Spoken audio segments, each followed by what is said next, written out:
Buongiorno e ben ritrovati da Laura De Fendi. Ci troviamo in Piazza Colombo, Sanremo piano piano si sta risvegliando dopo le prime 2 lunghe nottate del Festival di Sanremo. Il primo servizio di oggi è dedicato alla nostra beniamina, a Clara, nata a Varese, cresciuta a Travedona. Noi l'abbiamo incontrata nel suo hotel di Sanremo.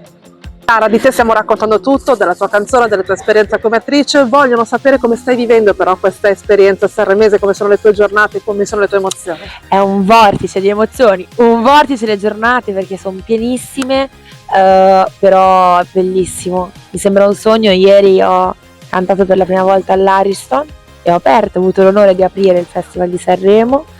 Questa sera canterò per ultima, ma l'energia è la stessa, sono felicissima e super euforica. Ieri è stato il giorno di Mare Fuori, abbiamo visto il cast esibirsi sul palco dell'Ariston e tantissimi sono i ragazzi e le ragazze che sono arrivati qui a Sanremo per cercare di vedere i propri beniamini.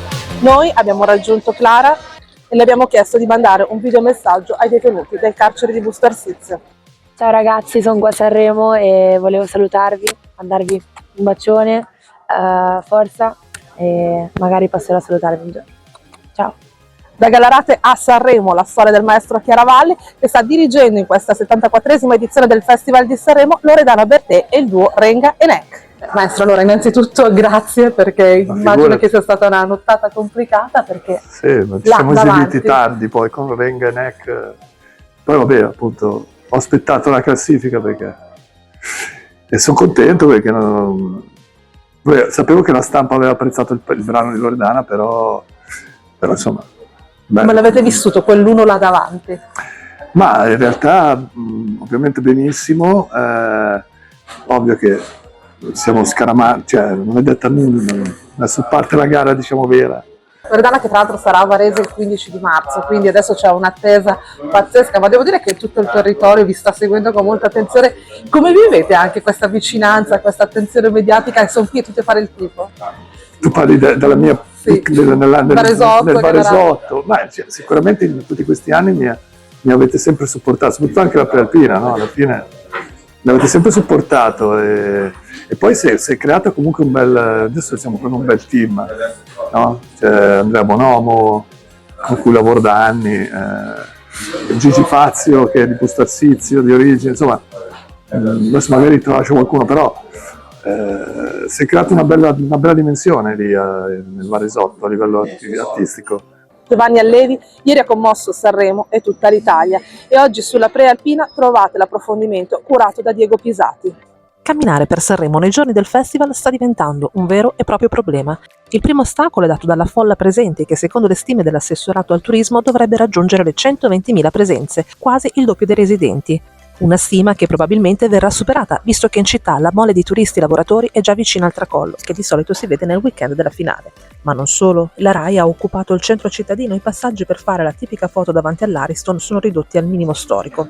A far arrabbiare molte persone però è il divieto di entrare in centro con i propri cani al guinzaglio e a nulla valgono le proteste. Ieri però è stato avvistato l'inviato di Striscia la Notizia, Valerio Staffelli, che con il proprio cane al guinzaglio sta provando a passare attraverso i varchi. Riuscirà a superare gli irremovibili stop?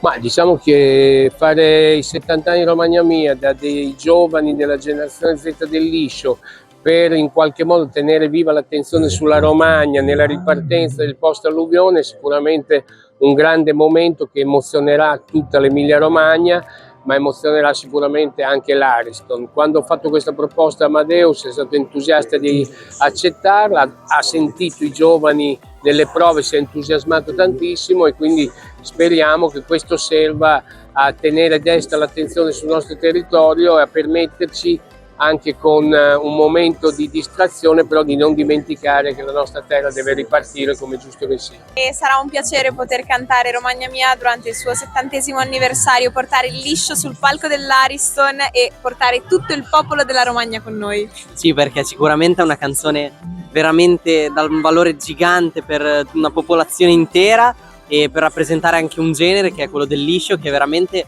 ha questo potere di mettere un'allegria incredibile a tutti quelli che l'ascoltano e che la suonano. Da Laura De Fendi e da Sanremo è tutto, torneremo domani con un nuovo appuntamento di Vi portiamo a Sanremo, ma continuate a seguirci sul sito prealpina.it, sui social e sul canale YouTube e come sempre in edicola con la Prealpina. A domani!